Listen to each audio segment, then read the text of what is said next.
Hello everyone, welcome to TFTC Reimagined Let's Play with developer commentary, and today I'm your host Angel, always your host Angel, but today we're going to do Battle 8, or Star Battle 8, the last current battle of Reimagined.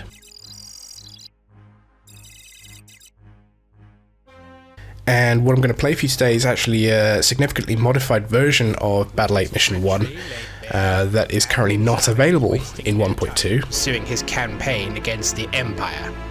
He has hundreds of stuff. Because, yes, I decided that, one, that the mission was actually quite bugged.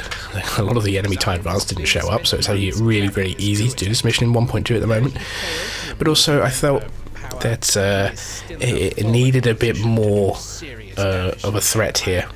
We're basically starting the proper coup attempt of Zarin. Although his initial coup attempt to take down Zarin, the Emperor failed, he's still got a massive fleet under his command, and is now doing a lot of damage now that he's been exposed. One of his main goals right now is to deprive the Empire of their TIE Advanced factories or anything else that gives them the technological advantage that he wants. And so, currently in 1.2 it's just a pair of modified corvettes and some bombers and a few TIE Advanced taking out the main Omar factories. I decided to up this and include a Star Destroyer now as well in this fleet. To keeping the Imperial Navy equipped with the most advanced stuff. And a lot of TIE squadrons to go with it, so this is now a lot harder, a lot more intense, but I think far more appropriate in making us feel that we're now on the back foot, trying to sort of recover from this coup attempt and trying to sort of, slow the tide. But personnel are still, or at least save what we can. But yeah, this battle is going to be a lot of us on the back foot. And Battle 9 will also be a bit like this as well. Safe withdrawal of all personnel from these facilities. You must ensure all evacuation transports jump away safely to Admiral Thrawn's task force. You will be the flight. So I want to talk about the Battle 8 is actually the second, or was it third, battle that I reimagined. I didn't do the battles in order. I'm pretty sure this was the third battle. I did Battles 1, I did Battle 2, then I did Battle 8. It is also likely the assault will have additional... I can't remember exactly why I did this and assault gunboats. So in this order, but this is what I came. This is what I did. So, in a way, I think Battle 8 is kind of regressing a bit into a bit more of my earlier attempts at Reimagined, which was a lot more of taking the existing mission and just expanding stuff upon them, rather than creating new missions out of them. Forces. Yeah, a lot of Battle 8 will be like this.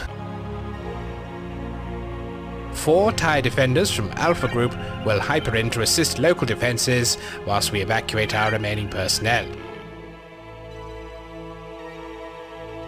The enemy will likely be... This battle has 5 missions, not 6 like the classic version, because again there's going to be... we have the upcoming ZA-13 missions. There were 3 of those, and I can basically combined 2 of them into one, because I just felt that would make a lot more sense as a single battle, or a single engagement rather, than a spread out across 2 or 3 missions. Imperial personnel are our primary concern. Once all the transports are safely away, hyperspace to the rendezvous point, where Vice Admiral Thrawn's task force will be waiting to escort the transports.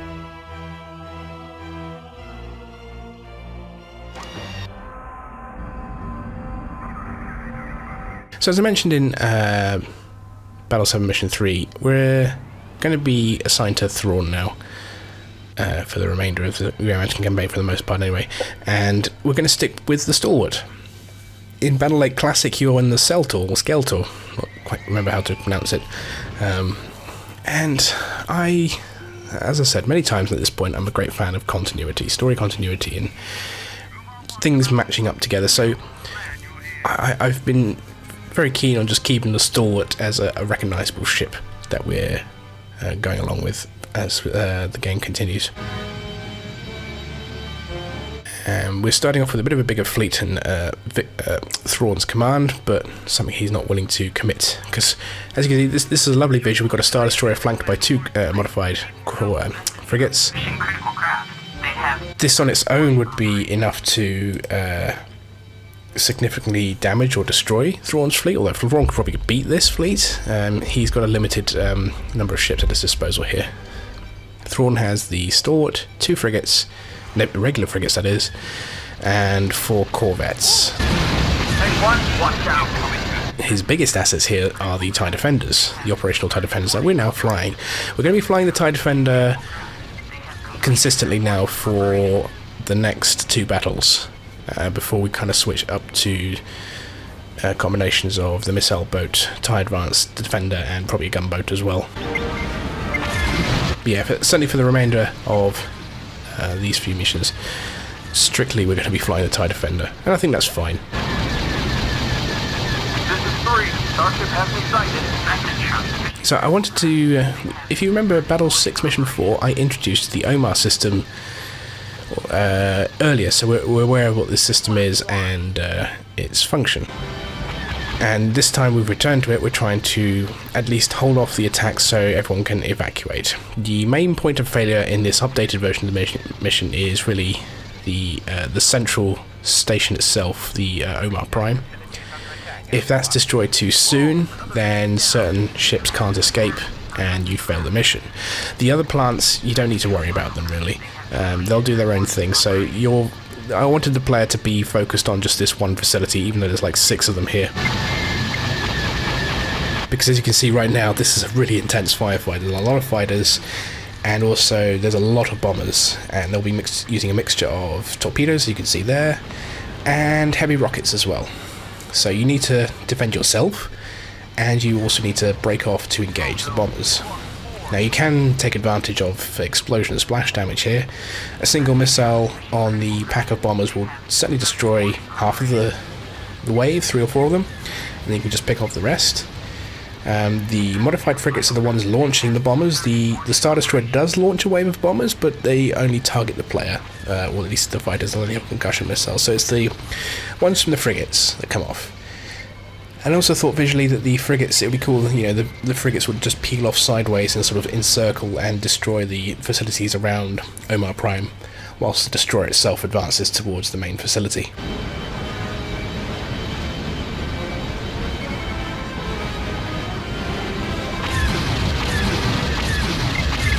Yeah, we can certainly cheese this a little. You can see here that I've mentioned before how we can just kill ships as they launch out of a ship. Because they all launch tightly packed together. It's a little annoying. As I said before, I wish they could break off when they do that, but because there is going to be a lot of fire in this mission, I think it's fine. You'll be killing a lot here. And I think it's a pretty tough mission now. At the moment I just need to finish adding some extra in-flight dialogue to kind of make the player aware, hey, there's some new bombers, you need to take care of them, because at the moment it doesn't tell you that, and it's very easy to just miss that there's new bombers on the field. You can see there's a wave of rockets being launched. The rockets are the bigger threat than the torpedoes because they're much more damaging. There is no point defense on the station itself. You are the point defense. And luckily in the TIE Defender, you can pretty much catch up to these rockets and very easily take them out. Enemy transport have entered the area. Cease your attack, or you will be fired upon. Messenger, mission critical craft. They have completed their boarding operation.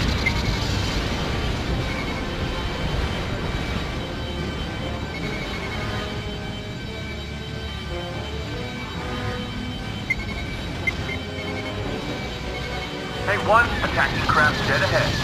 Messenger, mission critical craft. They have started boarding operation. It's definitely a lot easier to do torpedo interception in the Defender, just because you've got the extra speed, and you got the beam weapon as well. I mean, we all use the beam weapon, generally speaking, to redirect power to engines, rather than actually using it as a beam weapon itself.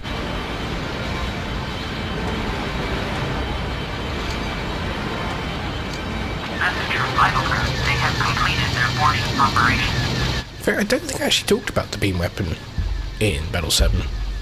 I don't remember. I'll talk about it again, just in case I haven't. I just don't remember. But so the beam weapon. Again, Battle 6, Mission 4, I established that we came to Omar's system to refit the TIE Advanced and Defenders with the new tractor beam weapon system, or so beam weapon. The tractor beam, basically, when you use it, will stop a ship from manoeuvring. It can be useful in sort of stopping annoying ships like the A-Wing from moving about, or any other fast ship. But generally, most of us, I'm pretty sure, simply use it as an extra form of energy to our engines, which allows us to direct more energy to our engine, our shields and lasers, whilst maintaining our high speeds.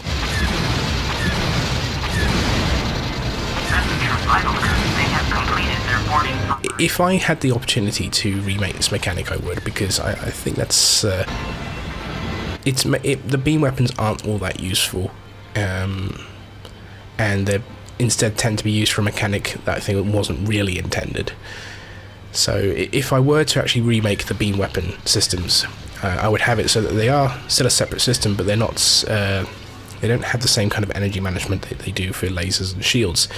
I would instead give the player a nominal speed boost, a permanent speed boost, because we can just say, for argument's sake, that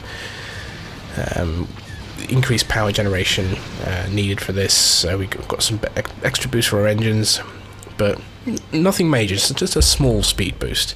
So you can still sort of keep that element. But the weapon itself would be a sort of short usage thing that just recharges on its own. I think mechanically speaking that would be better. So you get your speed boost and you also still get the opportunity to use the beam weapon if you want. They're disabled. Now there are other types of beam weapons as well. There's the jamming beam, which basically stops ships from firing. You can cheese this on capital ships on the original, so they don't fire at all, which makes it stupidly easy. We had this mechanic in TIE Fighter Classic, TFTC Classic, and there's also the decoy beam, which I think is X-Wing Alliance only, and that's overpowered as hell, because all that does was basically make ships not target you anymore. It's a basically get out of jail free card if you're being targeted, because you won't be shot at anymore. So, might use that for one or two specific missions. It might have a very specific use I have in mind. I'm not sure yet. As I said, it's overpowered. Far too easy to cheese a mission just if you had that already. But we'll see. There might be a use for it.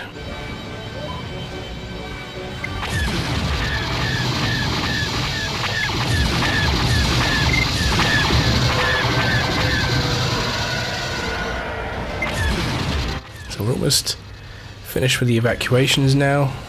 93%. I think this is one more. Originally, this Star Destroyer I added in 1.1, I think, or 1.2, I can't remember, was only supposed to arrive if you destroyed the two modified corvettes, frigates, because I basically want to encourage the player to leave the area rather than just hang around.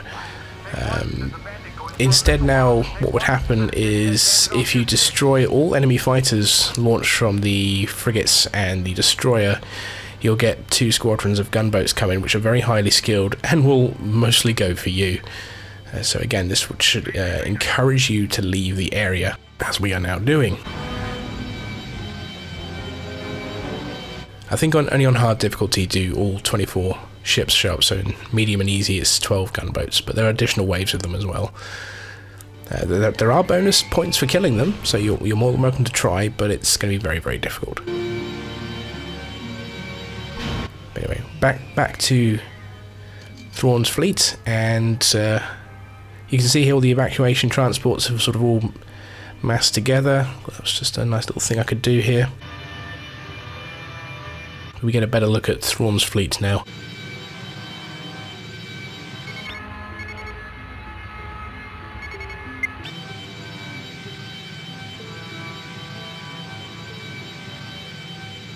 Mission complete. Pilot.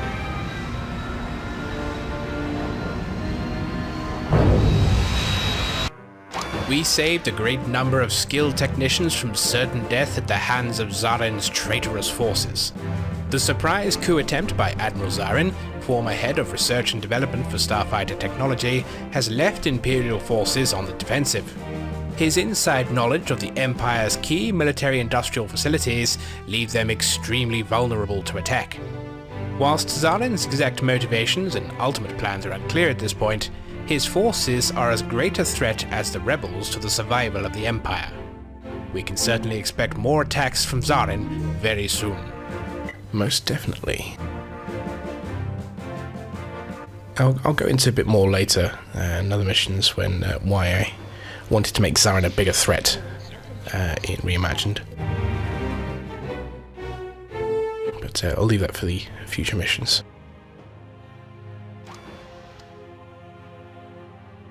So check messages. Heartfelt thank you. Oh, you're welcome.